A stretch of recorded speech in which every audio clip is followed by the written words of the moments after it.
Hi tears, வணக்கம் and welcome to Meena's life style. இன்றைக்கி நம்ம சேனலில் என்ன வீடியோ பார்க்க போகிறோம்னு பார்த்தீங்கன்னா, அரிசி மாவு வச்சு ரொம்பவே சூப்பராக ஜூஸியான குலாப் ஜாமுன் எப்படி பண்ணுறது அப்படின்னு தான் பார்க்க போகிறோம். இது வந்து ரொம்ப சாஃப்டாக சூப்பராக இருக்கும். எப்படி பண்ணலான்னு சொல்லி வீடியோக்குள்ளே போயிட்டு பார்க்கலாம் வாங்க. இதுக்கு வீட்டில் இருக்க நார்மலான பச்சரிசி மாவு போதும். இப்போ நம்ம குலாப் ஜாமுன் பண்ணுறதுக்கு ஃபஸ்ட்டு வந்து குலாப் ஜாமுன் மிக்ஸ் வந்து ரெடி பண்ணிக்கலாம். அதுக்காக ஃபஸ்ட்டு ஒரு நான்ஸ்டிக் கடாய் அடுப்பில் வச்சுட்டு, நீங்கள் எந்த கப்பால் அரிசி மாவு எடுக்க போகிறீங்களோ அதே கப்பால் 2.5 கப் அளவு தண்ணி எடுத்துக்கோங்க. அதை எடுத்துகிட்டு ஒரு கடாயில் சேர்த்துக்கலாம். தண்ணி சேர்த்ததுக்கப்புறமா அதுக்கப்புறம் இந்த தண்ணி வந்து நல்லா கொதிச்சு வரணும். அது கூடவே வந்து ஒரு பிஞ்ச் அளவு சால்ட்டு சேர்த்துட்டு இது நல்லா கொதிச்சு வர வரைக்கும் நம்ம வெயிட் பண்ணலாம். ஒரு கப் அளவு மாவுக்கு அதே கப்பில் 2.5 கப் அளவு தண்ணி சேர்த்திங்க அப்படின்னா சரியாக இருக்கும். இப்போ தண்ணி சேர்த்ததுக்கப்புறமா தண்ணி வந்து நல்லா கொதிச்சு வந்துருச்சு. இது கொதிச்சு வந்ததுக்கப்புறமா எடுத்து வச்சுருக்க மாவு இதில் சேர்த்துடலாம். அதே கப்பால் ஒரு கப் அளவு நான் மாவு எடுத்திருக்கேன். இதை கொஞ்சம் கொஞ்சமாக சேர்த்துட்டு இந்த மாதிரி மிக்ஸ் பண்ணிக்கிறேன். கட்டி தட்டுச்சு அப்படின்னா அதுக்காக ஒன்றும் கவலைப்பட தேவையில்ல. அடுப்பை வந்து லோ ஃப்ளேமில் வச்சுட்டு நம்ம கடைசியாக வந்து இந்த மாதிரி அழுத்தி விட்டு சரி பண்ணிக்கலாம். அதுக்கப்புறம் கை வச்சியும் பிசைய போகிறோம். ஸோ அதனால் வந்து பிரச்சனை இல்லை, பயப்பட தேவையில்லை. மாவு சேர்த்ததுக்கப்புறமா இந்த மாதிரி கண்டினியூஸாக நல்லா மிக்ஸ் பண்ணி விட்டுருங்க. இந்த மாவு வந்து நல்லா வெந்து திரண்டு வரணும். அது வரைக்கும் வந்து இதை நம்ம மிக்ஸ் பண்ணிக்க போகிறோம். அடுப்பு வந்து நான் லோ ஃப்ளேமில் வச்சுட்டு இதை வந்து அப்படியே மிக்ஸ் பண்ணிக்கிறேன். நான் 2.5 கப் அளவு தண்ணி சேர்த்தது பாருங்கள், சரியாக இருக்குது. நல்லா வந்து மாவு சாஃப்டாக வெந்தது அப்படின்னா குலாப் ஜாமுன் வந்து நல்லா சாஃப்டாக சூப்பராக இருக்கும். அதுக்காக தான் பாருங்கள், மாவு வந்து கொஞ்சம் கூட ஒட்டாமல் இந்த மாதிரி திரண்டு வந்திருக்கு. இதுக்கு வந்து நான்ஸ்டிக் கடாய் எடுத்தீங்க அப்படின்னா தான் சரியாக இருக்கும். அதுக்காக தான் வந்து நான்ஸ்டிக் கடாய் எடுத்துக்கோங்க அப்படின்னு சொல்லி ஃபஸ்ட்டே நான் சொன்னேன்.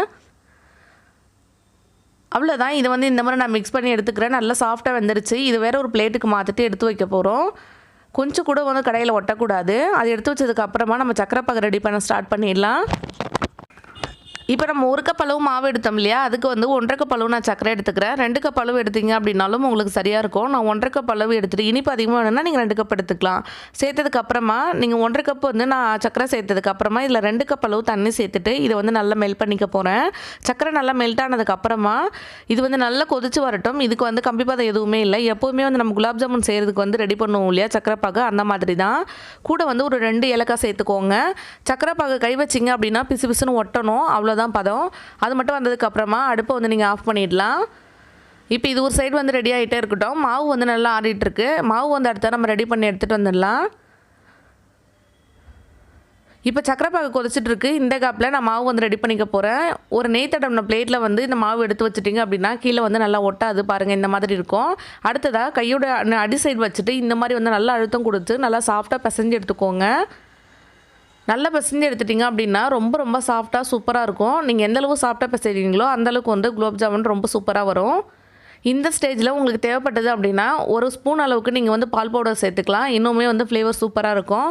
நான் இன்றைக்கி வந்து வெறும் ரைஸ் ஃப்ளார் மட்டும் இருந்தால் எப்படி செய்யுது அப்படின்றது தான் செஞ்சு காட்ட போகிறேன். பால் பவுடர் வந்து ஆப்ஷனல் தான், இருந்தால் மட்டும் சேர்த்துக்கோங்க. இன்னும் கொஞ்சம் வந்து ஃப்ளேவர் நல்லாயிருக்கும். அதுக்காக தான் நான் எடுத்து வச்சுருக்க எல்லா மாவுமே இந்த மாதிரி குட்டி குட்டி உருண்டைகளாக பிடிச்சி எடுத்துக்கிறேன். உங்களுக்கு எந்த சைஸில் வந்து குலாப் ஜாமுன் வேணுமோ அந்த சைஸில் பிடிச்சி எடுத்துக்கோங்க. அதை விட கொஞ்சம் சின்னதாக எடுத்துக்கோங்க. அப்புறம் நம்ம ஜீராவில் ஊறும்போது கொஞ்சம் பெருசாகிடும். எப்பவும் போல் அதுக்கப்புறமா ஆயில் வந்து நல்லா சூடாகிட்டுருக்கு. இதில் ஒவ்வொரு பாலாக சேர்த்துட்டு பொரிச்சு எடுத்துக்க வேண்டியது தான். எண்ணெய் வந்து ரொம்ப சூடாக இருக்கக்கூடாது. போட்ட உடனே இந்த மாதிரி கம்மியாக தான் வந்து பபிள்ஸ் வரணும். இந்த மாதிரி ஸ்டேஜில் போட்டிங்க அப்படின்னா தான் உள்ளே வந்து நல்லா வெந்து வரும். நல்லா வந்து சூடாக இருக்க எண்ணெயில் போட்டுட்டோம் அப்படின்னா மேலே மட்டும் கலர் சீக்கிரமாக மாறிடும். உள்ளே வந்து மாவு அப்படியே இருக்கும். ஸோ அதனால் வந்து கம்மியாக வந்து சூடு இருக்கும் போது வந்து சேர்த்துக்கோங்க. பாதி மட்டும் ஃபஸ்ட்டு நான் சேர்த்துக்கிறேன். சேர்த்துட்டு ஃபஸ்ட்டு போட்ட உடனே வந்து இது கிண்டி விடவும் கூடாது. நீங்கள் ஃபஸ்ட்டே கிண்டி விட்டுட்டீங்க அப்படின்னா ஒவ்வொரு உருண்டைகளும் பார்த்திங்கன்னா எல்லாமே ஒன்றோட ஒன்று ஒட்டிக்கும். ஸோ அதனால் கொஞ்சம் நேரம் இது வெந்ததுக்கு அப்புறமா தான் நீங்கள் வந்து கிண்டி விடணும். கம்ப்ளீட்டாக இதெல்லாம் வந்து ஃபஸ்ட்டு பேட்ச் போட்டதுக்கு அப்புறமா வந்து லைட்டாக அந்த மாதிரி திருப்பி விட்டுக்கோங்க. கொஞ்சம் நேரத்துக்கு அப்புறம் பார்த்தீங்கன்னா ஒன்றோட ஒன்று ஒட்டாது. இந்த மாதிரி சூப்பராக வந்துடும்.